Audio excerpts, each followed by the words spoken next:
Boa tarde a todos. A aula de hoje é uma continuação da aula da semana passada, onde nós estávamos falando sobre propriedades coligativas. Então, a última propriedade das propriedades que nós vamos ver é a osmose. Então, o que seria a osmose? Quando duas soluções com diferentes concentrações são separadas por uma membrana semipermeável, como vocês estão vendo na figura. Ou seja, essa membrana ela permite apenas a passagem do solvente e não do soluto. Observamos que o solvente da solução de menor concentração passa através da membrana para a solução de maior concentração. Esse fenômeno é denominado osmose, e a passagem do solvente ocorre sempre da solução menos concentrada para a mais concentrada. Esse processo ele ocorre de forma natural. A ocorrência da osmose pode ser impedida desde que uma força seja aplicada no sentido contrário ao da osmose.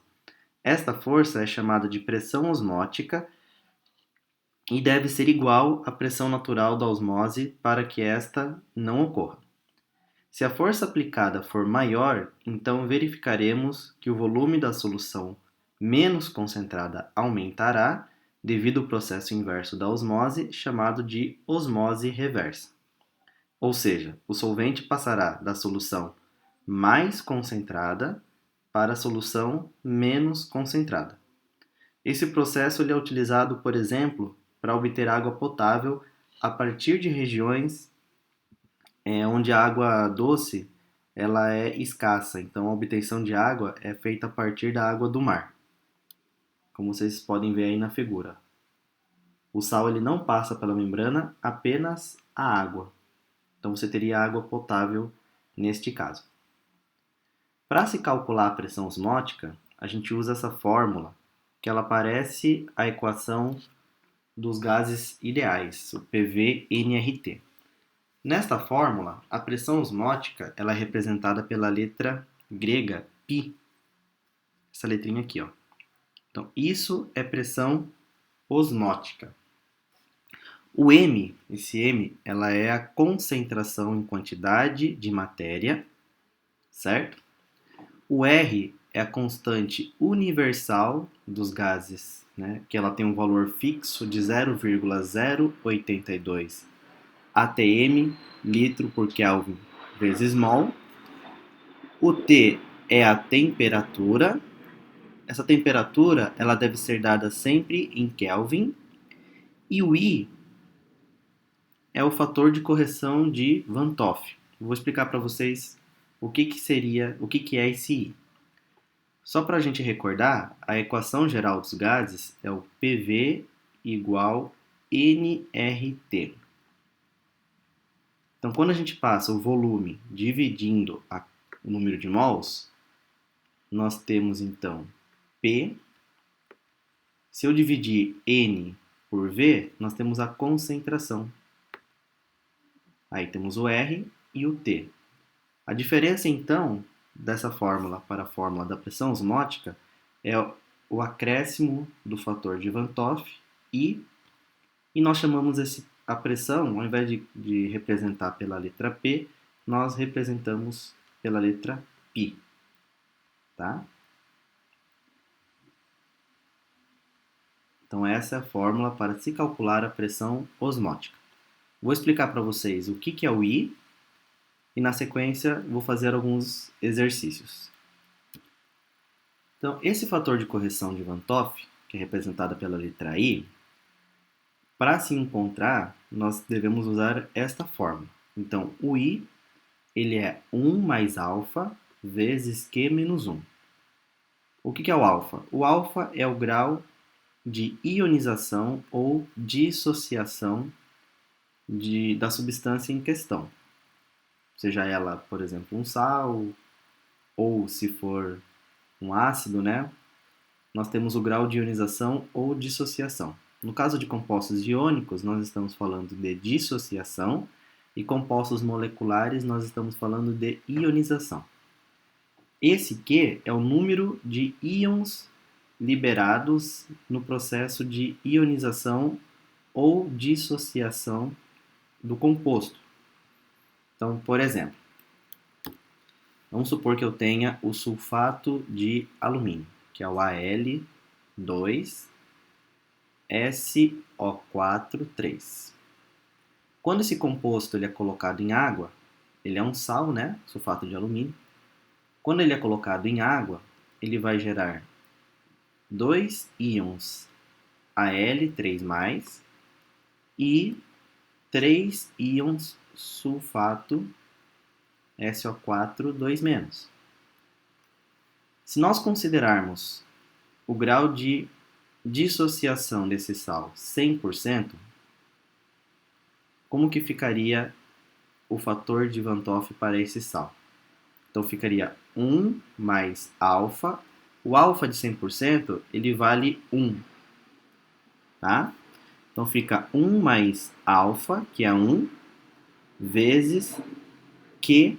O que seria o Q? É a quantidade de íons produzidos, ó. 3 com 2 dá 5, menos 1. Então ficaria 1 mais 4, né? 5 menos 1 dá 4, 4 vezes 1 vai dar 4, 4 mais 1, 5.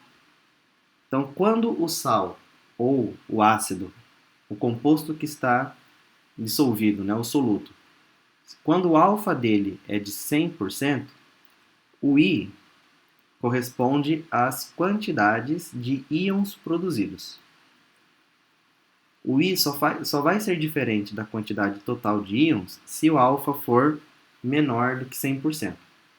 Aí, nesse caso, você vai trocar esse 1 pela porcentagem dele. Se for 50%, vai ser 0,5. Né? Então, fica essa explicação do que é o I, fator de Van 't Hoff. As soluções elas podem ser classificadas de acordo com a concentração delas, quando a gente compara duas soluções. Então, quando eu comparo uma solução A com uma solução B, se eu digo que a solução ela é hipertônica em relação a B, significa que a pressão osmótica de A é maior que a de B. Tá certo? Ou seja, a solução A ela tem uma concentração maior do que a solução B. Ela é hipertônica, está mais concentrada. Quando a gente diz que a solução A e B são isotônicas, nós estamos dizendo que a pressão osmótica delas é igual. Então a concentração do soluto é a mesma. Tá certo? E se eu falo que a solução A ela é hipotônica em relação a B, a pressão osmótica de A é menor do que a de B. Tá certo? Então ela tem uma concentração menor, ela é hipotônica. A gente usa bastante esses termos na biologia. Na biologia, existe um processo, né, de osmose que ocorre nas células, tanto nas células animais como nas células vegetais também.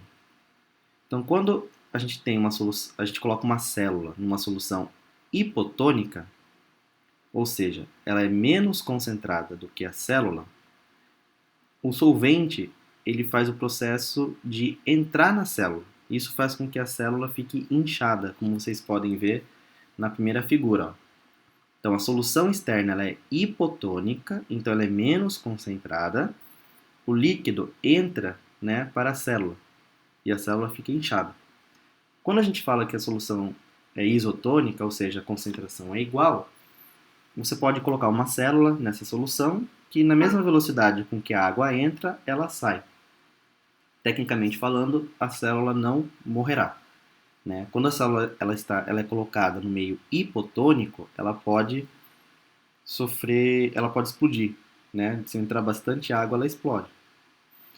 Agora, se ela é colocada numa solução hipertônica, ou seja, mais concentrada do que ela, a água ela sai da célula para o meio externo. Isso faz com que a célula murche. Então ela fica com esse aspecto de murcho. A gente pode observar isso com a alface. Então, se você pegar uma alface e colocar ela na água destilada, ou na água com uma concentração salina pequena, nós vamos observar que ela vai ficar cheia, vistosa, né? Porque a água entrou nela. Então ela vai ficar cheia. Só que diferente da célula animal, a célula vegetal ela não explode porque ela tem a parede celular. Se nós colocarmos um alface na água com sal, nós vamos notar que esse alface vai ficar esmilinguido, todo feio, murcho, porque a água que estava dentro da célula saiu para o meio externo, certo? Então esse processo ele é bastante importante. Inclusive existem alguns livros, né? Um, umas teorias, vamos dizer assim, de que se a pessoa ingerir água destilada, isso poderia ocorrer. De fato, isso não necessariamente ocorre porque nós temos os rins que faz essa função de eliminar o excesso de água, né? Mas esse é um dos motivos pelo qual também não se deve beber a água do mar. A água do mar, vocês devem saber, ela não hidrata. Ao contrário, ela desidrata. Por quê? Como a concentração de sal é muito alta, ao invés da água entrar para as células e hidratá-las, a água da célula sai do organismo para tentar deixar, né, tornar a solução, a água que você ingeriu do mar, menos concentrada. Então, é o processo inverso da hidratação, é a desidratação. Por isso, não devemos ingerir água do mar. Muito bem, então vou pegar alguns exercícios aqui para a gente fazer. Ele fala o seguinte, esse primeiro exercício. Legumes serão cozidos em água salgada e em água sem sal. Em qual dos casos eles ficarão mais macios? Então, se a gente cozinhar um alimento na água com sal, a água que está dentro do alimento vai sair para fora das células desse alimento, como o alface, por exemplo. Então, ele vai ficar menos macio, mais duro. Se for cozinhado em água sem sal, a água vai entrar na célula e vai torná-la mais macia, por causa do processo de osmose. O exercício 2 fala o seguinte: o nível de glicose no sangue de um indivíduo sadio varia entre 0,06 e 0,11% em massa. Em indivíduos diabéticos, a passagem da glicose para o interior da célula, através de sua membrana, é dificultada, e o nível de glicose em seu exterior aumenta, podendo atingir valores acima de 0,16%. Uma das consequências dessa disfunção é o aumento do volume de urina excretada pelo paciente. Identifique o fenômeno físico-químico associado a esse fato e explique por que ocorre o aumento do volume da urina. Então, se ocorrer um excedente de glicose no meio extracelular, a concentração externa da célula ficará maior do que a concentração interna. Então, a água no interior da célula ela vai sair, né, do interior da célula para tentar diminuir a concentração do meio externo. Então, a pessoa ela vai ter perda da água intracelular para o meio externo. Isso vai fazer com que ela aumente, né, o nível de urina que ela vai excretar, tá certo? Então isso está relacionado com o processo físico-químico da osmose. E o exercício de número 3, para a gente concluir esta parte, diz o seguinte: a purificação da água pelo processo de osmose foi citada em 1624 na obra Nova Atlântida, de Francis Bacon. A dessalinização de uma solução de sulfato de alumínio, pelo processo citado, ocorre utilizando-se uma membrana semipermeável. Considerando a concentração e quantidade de matéria da solução 0,4 mol por litro e admitindo o sal totalmente dissolvido e a temperatura de 27 graus, a diferença da pressão osmótica que se estabelece entre os lados da membrana no equilíbrio medido em atmosfera é. Então vamos traduzir esse exercício. Ele quer calcular a pressão osmótica. Então, a pressão osmótica ela vai ser a concentração da solução vezes a constante universal dos gases vezes a temperatura vezes o fator de Van 't Hoff. Então, vamos extrair cada uma dessas informações do texto. O M é a concentração, 0,4 mol por litro. O R não está no texto, normalmente o exercício passa o valor do R, que é 0,082. Isso deve ser passado. O T é a temperatura em Kelvin, 27 graus em Kelvin. É só somar 273 mais a temperatura em graus Celsius. Então, 27 graus Celsius dá 300 Kelvin. Então, a gente coloca 300 aqui. E o I, existe uma informação importante nesse exercício que ele fala que o sal está totalmente dissociado. Então, a dissociação dele é 100%. E é o sulfato de alumínio, que a gente viu agora há pouco. Eu expliquei para vocês a dissociação do sulfato de alumínio, que gera para nós 5 íons, né? Então, o I vale 5 neste caso. Agora é só realizar a conta.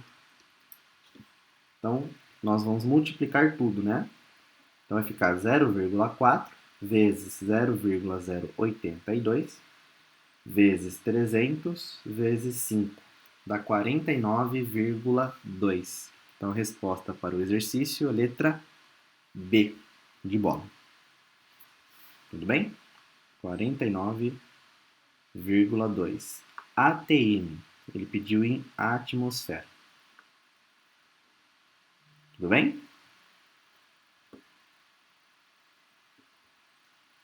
Então, esta é a nossa última aula do ano, tá certo? Vou preparar uma lista de exercício e assim que a gente retornar nas aulas, a gente retoma e faz um resumo deste conteúdo, tá certo? Obrigado pela atenção. Até mais.